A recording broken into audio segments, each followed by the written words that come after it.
Show me the money. I need to feel you, Jerry. Show me the money. Jerry, you better yell. Show me the money. Show me the money. All right, so we are back with another episode of Show Me the Spread. You are here with Big Rog. Mike is with us again, donned in all Giants gear because they finally won a game, so he wants to show out. I'm out here in my Red Sox jersey. We are down 2-0, but we beat the fucking Yankees, so that's a reason to smile every day. Yes, sir. But we are back, and Rog has been pretty hot. You know, I'm talking about myself in the third person. That's what happens when you start having success. Floyd Mayweather, I saw him, took some notes. And I am now 9-3 on my key picks, 3-1 on game of the week, and 4-0 on my teaser. That's 16-4 right now. So I'm scorching hot like Ben Stiller, the beginning trailers of Tropic Thunder in Scorcher 6. I also have Red Bull. I left it downstairs. I don't like to drink Red Bull after 9. I'm in my 30s. But Mike, you're making a drink. You're doing the Jameson with the Red Bull. You're mixing it all up, making a little cocktail. How do you feel after week 4 in the NFL? Hey, man, at least someone's winning. You're helping the metrics for our podcast, which is really good. Although last week wasn't terrible for me. I went 1-2 on key picks, hit my teaser. We hit on the game of the week. So it was a great week in terms of profit on the podcast, on the whole. And altogether, I'm feeling pretty good. And I'm excited for week 5. Hat down. All right, so we got a nice week of football. I think last week the games were a little bit better, but obviously this week finishes off with an amazing Sunday night game. And there's a great Thursday night game going on right now. So I'm hoping we'll be done by the end of halftime so I can catch the second half and watch the Red Sox hopefully come back from a 2-0 deficit. So I'm wondering is, by the time we're done recording the episode, I mean, we're already about to hit the second quarter if we're not in there yet. By the time we finish recording the episode, will the first touchdown of the game even be scored? Because kind of waiting here. Yeah, no, we've been waiting. Robbie tried to get me to take the under. I literally was about to tell him, yeah, let's get it for 100, 200, maybe just to dip my toe in. And I didn't because I'm a fucking idiot and I did not want to make money. Instead, I took a parlay in the morning on the White Sox because I thought socks and socks, that's cute, right? Should work well together. No, the White Sox suck today. I think they pulled Lance Lynn in the 4th inning. Why am I talking baseball? Let's start off with football. I got my first pick. I am going the Washington football team. They're plus 2.5.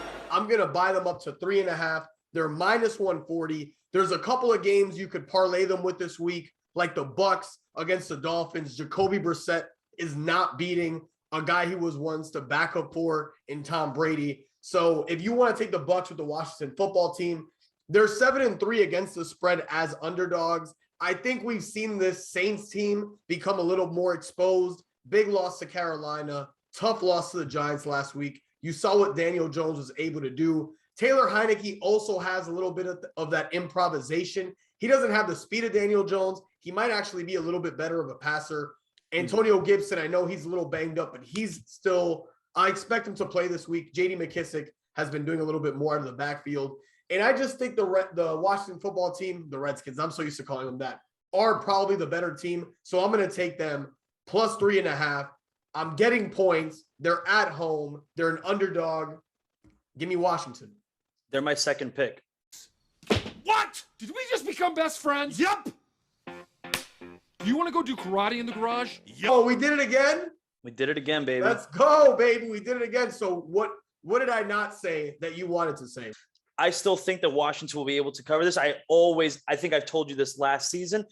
There was this trend that I started following off of someone else that I was listening to, another podcast, where they were calling it the Ron Rivera zone. Whenever Ron Rivera's spread is within a field goal at home, it hits. And I followed that a couple of times last season, and it was great. I mean, Ron Rivera just knows how to keep it within the field goal at home. And here we have it, another one.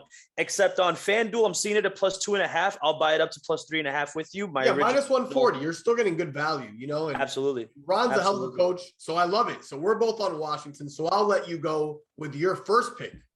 My first pick, I'm going to go a little different here, guys. All right, I'm changing it up just to see if maybe some change will help me out. I'm different. To the scene with my what? With my roof gone. Yeah, I got that poon gone up, but we're going to go back to football now. So My first week, I'm going to go a little different just because I want to see if switching it up, spicing things up a little bit is going to work in my favor. I'm already feeling good about the +2.5, +3.5 This is way more foreplay than I'm into. This is way too much foreplay. Here we go. Bucks versus Dolphins. I'm not taking that spread. Instead, I'm going into DraftKings and taking Tom Brady over 2.5 passing touchdowns. You'll definitely see it on all the books soon, but as of right now, Thursday. Yeah. Wow, complete game changer. You said, I'm better at player props. I'm jumping ship. I'm not going with the spread. I'm going to go Tommy Terrific, the GOAT, over 2.5 touchdowns. And he's going against a Miami Dolphins team that has not been playing the best football. So let me know. What are your thoughts here? So right now, this is +115 on DraftKings. I'm going to imagine that it'll be the same across all the books by the time they put it up. I'm going rogue. I know this is something different. I think the line is too big, or at least a little too big for my comfort. Yeah. Oh, yeah. And I'm a little scared to take it after what I saw in New England. But we all know what happened there. The rain stopped the GOAT from scoring points. Brady's not thrilled about that. This is 2 weeks in a row. Strong defenses and acts of God stop him from completing passes and touchdowns. Week 1, 4 touchdowns against the Cowboys. Week 2, 5 touchdowns against the Falcons. Miami is on the same level defensively as the Falcons. The Dolphins are allowing 250 passing yards per game and an average of like 27.5 points per game. So give me Brady shaking off that 2-week rust. Shaking it off. He's going to find Evans, Godwin, AB. Hell, he might even have a pass to Fournette. He might even throw it to Fournette instead of the rush. If he catches it. Exactly. And he catches it and he scores. Plus money, why not? +115 right now. I'm taking that.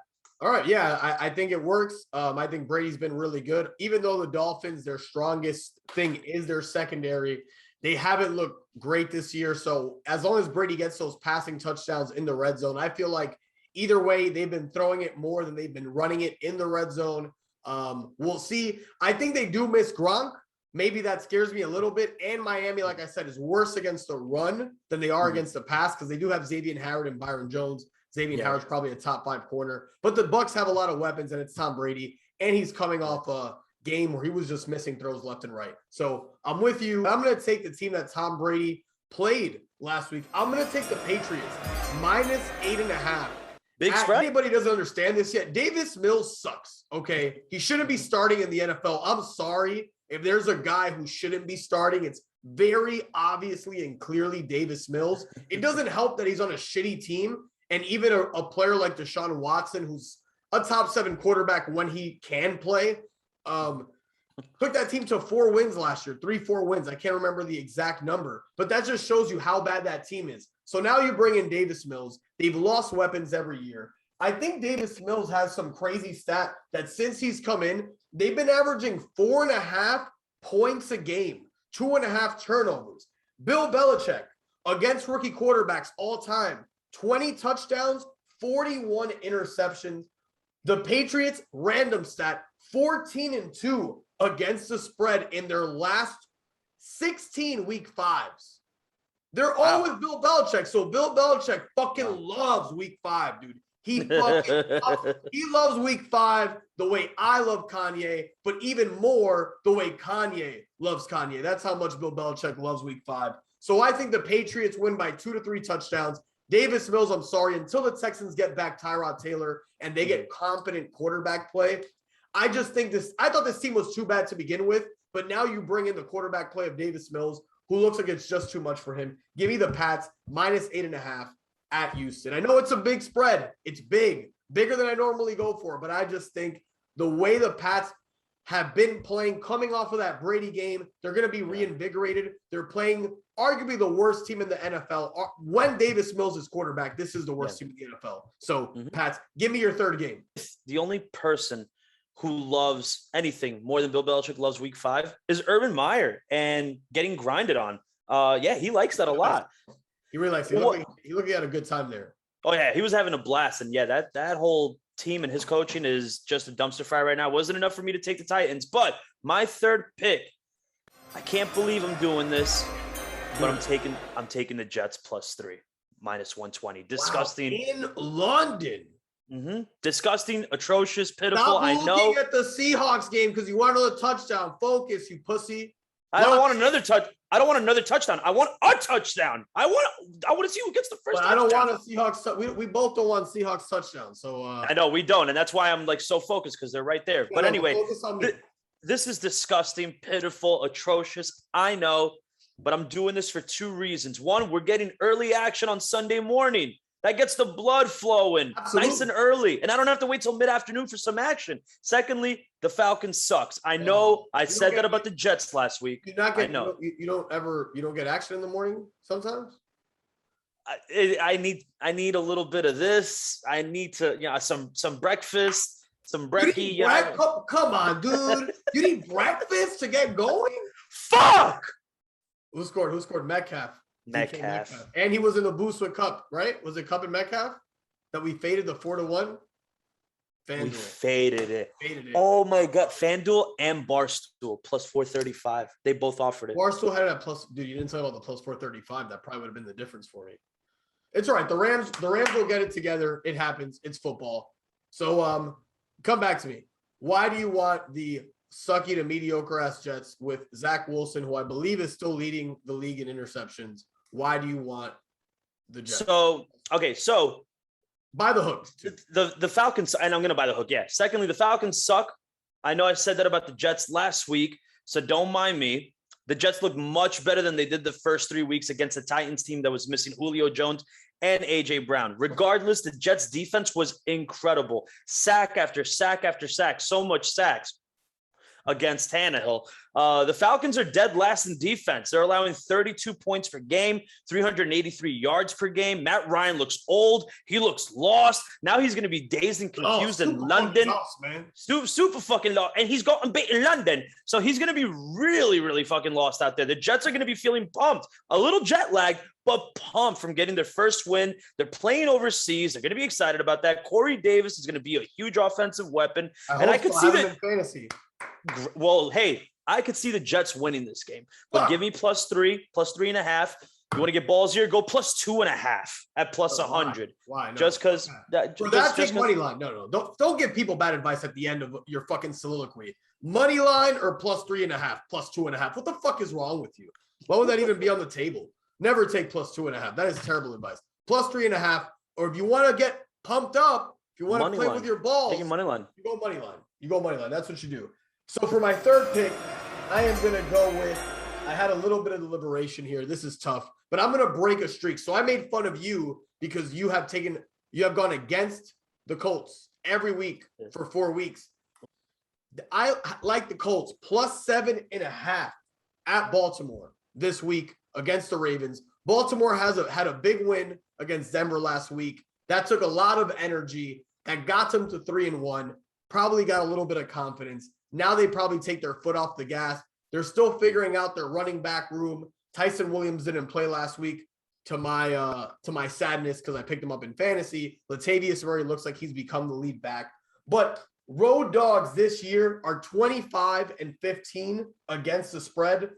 The Colts are 10-2. Their last 12 games against the Ravens against the spread. That's kind of a shitty stat because they have very different teams. But I do like the fact that road underdogs have fared well this season. I'm getting more than a touchdown. We saw what happened when the Ravens played the Lions. They kind of played down to their competition. The Colts kind of finally found their running game last week.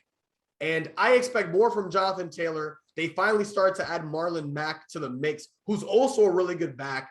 Naheem Hines got used a little bit less, but I still expect them to use him in their passing game. And give me the Colts to simply keep it close. I don't think they beat Baltimore. The Ravens have been playing well, but I think the Colts are good enough to keep it competitive and cover the +7.5 on Monday night. You better not miss the game of the week, man.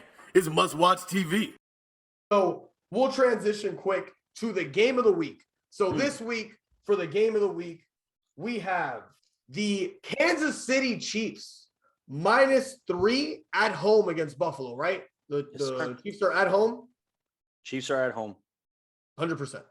The Chiefs are playing at home. At home. It's -3. Okay. Yep. So now I've seen in some places it's down to 2.5. You have the rematch of the AFC Championship game, Pat Mahomes versus Josh Allen, the top 2 or 3 favorites for MVP going into the season. To me, two of the top 5 quarterbacks in the NFL. And you just have an explosive game. We're going to see what we get out of that Chiefs defense. I think that's going to be the biggest question mark, really rolling through the whole season. And can Pat Mahomes keep doing what he does and save his defense and drop 35 every week, because that's what he feels like he has to do against really good offenses. And that's what he's going to have to do against Buffalo. But for some weird reason, even though you would think logically I should take the points, I like the Chiefs -3 at home against Buffalo. Right now it's 2.5, so I'd prefer that range at 2.5 because I don't got to worry about the field goal. And I just think you're getting, I can't wait, probably the best Sunday night football game of the season thus far. We might be getting a preview of the AFC Championship game, and I'm going to go with Pat Mahomes, the man, the myth, the legend, the best quarterback in the NFL, to beat Josh Allen in a game where they're playing for, this could be a tiebreaker for the 1 seed in the AFC and for a bye week. I think the Chiefs need to get their act together, get the Bills down to 3-2. That way they're balanced out and they will get that tiebreaker. This game matters to the Chiefs. Andy Reid loves having that bye week. And I just think Pat Mahomes balls out and is able to pull this game out. So who is your teaser pick this week? Are you going to stay hot and go for 2 in a row? I certainly hope so. My teaser this week, some dogs in here, which makes it really nice, juicy odds for a 10-point teaser. First off, I'm taking the Browns at +12 altogether when you add the 10 points. Browns defense is really what's going to make the name of this game against the Chargers. Not that much rest for the Chargers. And honestly, Justin Tucker has been looking really good. He's had some really tight games. The way the Browns have been playing. You mean Justin Herbert? Justin Herbert. I'm sorry, dude. You're right. I'm not focused. I need to turn this off. I'm sorry. Justin, I get it, dude. The Justin Tucker had that miraculous, incredible field goal. Yeah. That it's impossible to kind of let that go. So I understand. God damn it. The Rays are up 3-0. Son of a bitch. Damn, I'm sorry, dude. So Browns +12. My next team, my boys. The first time I'm betting on them this season, or at least taking them on the podcast. Giants adding 10 points there, +17. The way they looked last week was great. Danny Dumps now looking like Danny Jones, NFC Offensive Player of the Week. I need them to carry that same energy. Yeah, no, and you did. You did. Absolutely. So I did a little QB power rankings thing. So I took like 6 different QB stats, put them all together. I used like one team stat, which was points per drive. I used 5 other quarterback stats and then added it all up, averaged it out to see where quarterbacks ranked in the NFL this year. Daniel Jones, I'm not going to call him Danny Dumps right now, is ranking 7th. I don't think he's the 7th best quarterback in football, but the fact that he's 7th just shows that even though they're 1-3, he has looked better this year. His worst game was definitely week 1. He started to show some kind of incremental improvement. Big win last week. So I actually also have the Giants in my teaser. So continue. And although the Cowboys are on a different level, the Giants have kept it really close in their losses. So you're giving me 17 points. I love it. Plus a ton of points. Yeah, exactly. The Packers are my last leg in my 10-point teaser. Packers -3 now goes up to Packers +7 against the Bengals. This is going to be a tight game. Big rivalry here.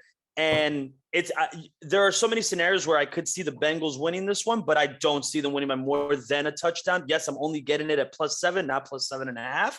But I do see the Packers. I believe the Packers will win this game. I couldn't.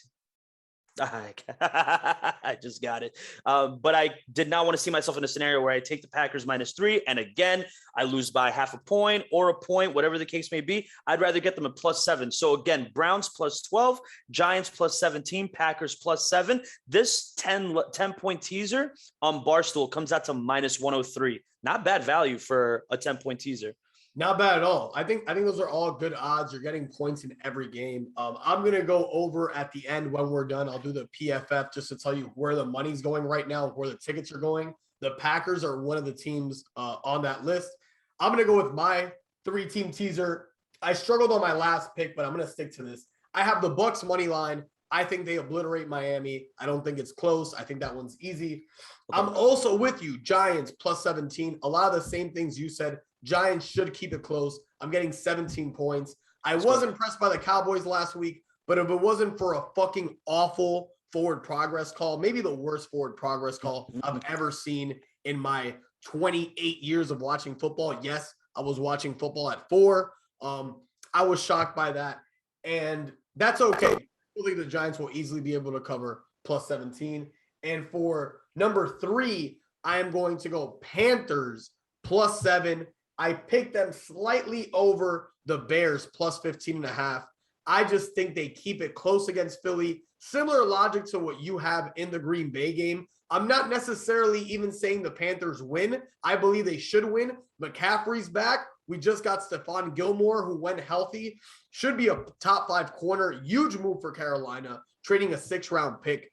Interesting little tidbit there. If Stephon Gilmore finishes off the season and plays all the games remaining, we would end up getting a compensatory 5th-round pick in 2023 if he were to walk. So we're not even going to lose a draft pick by taking on arguably one of the top 5 corners in football. Hopefully he's fully recovered from that quad injury. But I think against Philly, that makes us the better team. So teaser, once again, Bucks money line, easy. Giants plus 17. I'm getting so many points. And Panthers plus 7.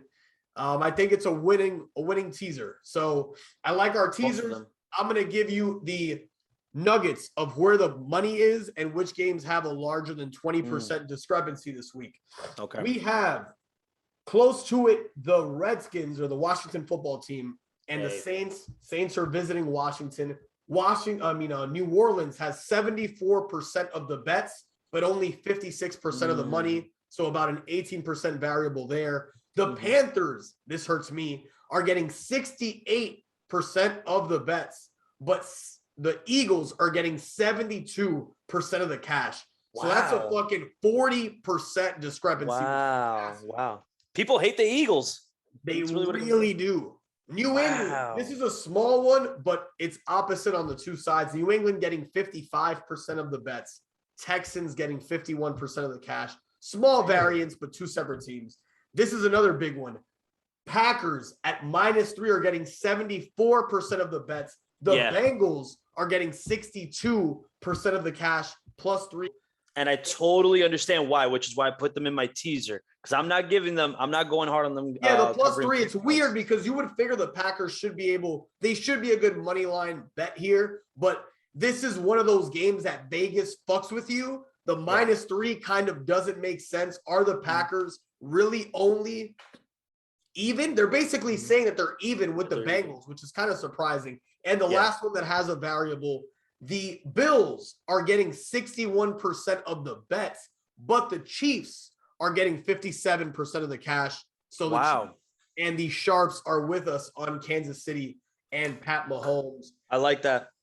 Let's recap our picks real quick. We already did the game of the week. So I have the Washington football team +3.5 by the hook. If you want, parlay them with the Bucks. If you don't want to pay the -140 juice, I have the Patriots -8.5. Biggest spread I've taken all year, but Davis Mills is awful. They are -8.5 at the Texans. And I have the Colts +7.5. They are traveling to Baltimore. I just think it's too many points. I'm going with the opposite logic I'm using in the Patriots game.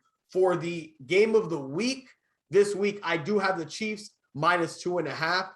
And for my teaser, I have the Bucks money line, G-Men +17. Mike is wearing everything that he has Giants in his house, and the Panthers +7, my favorite team. I think they keep it close against Jalen Hurts and company. Mike, what are your picks this week? My 3 picks, I've got Washington at +3.5 as well. Initially doing +3, but I'm going to buy the hook, +3.5. I've got the Jets at +3, -120. Not the juiciest, but I like it. Jets +3. And my last pick, not a spread. It's Tom Brady over 2.5 passing touchdowns on DraftKings at +115. What? I said the GOAT. The GOAT. Oh, the GOAT. I thought you said nope. I'm like, no, that's what I took. That's what I. You're like Roger. I know it's your podcast, but you can't deny my pick. Are you telling me I can't take this and deny it? I did not. So this is +115 on DraftKings. It'll open up on some sportsbook soon. Don't be surprised if you see some boosts out there. Your local bookie will have 2.5 touchdowns. Absolutely. So and get ready. We'll have it. by Sunday morning, you'll see some boosts out there with Tom Brady, 3 touchdowns in the win. So be ready for that. My teaser, well, game of the week, along with Roger, I've got Chiefs -3. My teaser, Browns +12, Giants +17, Packers +7. Lock it in. Barstool Sportsbook -103. Best odds you're going to find for a 10-point teaser. Once again, Mike does a great job of involving all the sports books since he is getting paid on the side by all of them. Something that I still haven't seen a dime of it. I haven't gotten a cut, not even an extra free bet, nothing. Mike is getting all the free bets he wants. Because you get every single comp room that every hotel has to offer, even though you haven't visited them in 6+ years. So, I think it's my swagger, it's the confidence I have. But let's let the people know that by the time we record next week, it won't be official yet, but we are 9 days away from Miami having legalized sports gambling. Can't wait. Seminole Casino. 7-3 Seahawks at halftime. Oh, you mean to tell me that? You mean to tell me that tied at half was literally close? Oh my God, dude! Tied at half could have happened. So in that drive, just for the record, the Rams kicked a field goal from the 13, bro. They had a first. Oh my God! They had a 1st and 10 from the 21, and they had a 2nd and 4, and then had a 3rd and 1, and ran it with Sony Michel and got -1 yard and kicked. Get the fuck out! Oh, that's and then painful. the Seahawks missed a 35-yard field goal, so it worked out perfectly at the end. Tied at half, man. When is it gonna happen? It's happened in the wrong games. And I don't even think I had a parlay with DK Metcalf touchdown. I think I took Wilson. Yeah. We'll see. There's still time. Rams better fucking pull this out, though. That's all the fuck I care about. All right, so another great episode out of state. We covered way too many topics. Let's win some money this weekend. Hopefully the Red Sox pull it together. Down 4-0. Fuck! 4-0 now. Jesus. The G-Men hopefully cover the teaser. The hat might not fit over the headphones. But, Mike, thanks for coming on again this week, and we will be back next week. Let's go. Let's go. Don't bet money you don't have unless you feel really good about it. Right.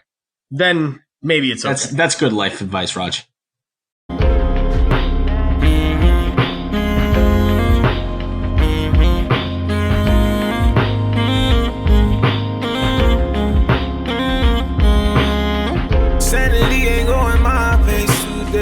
I can't even recall being these ways. To be honest, moving forward's all I'm seeing.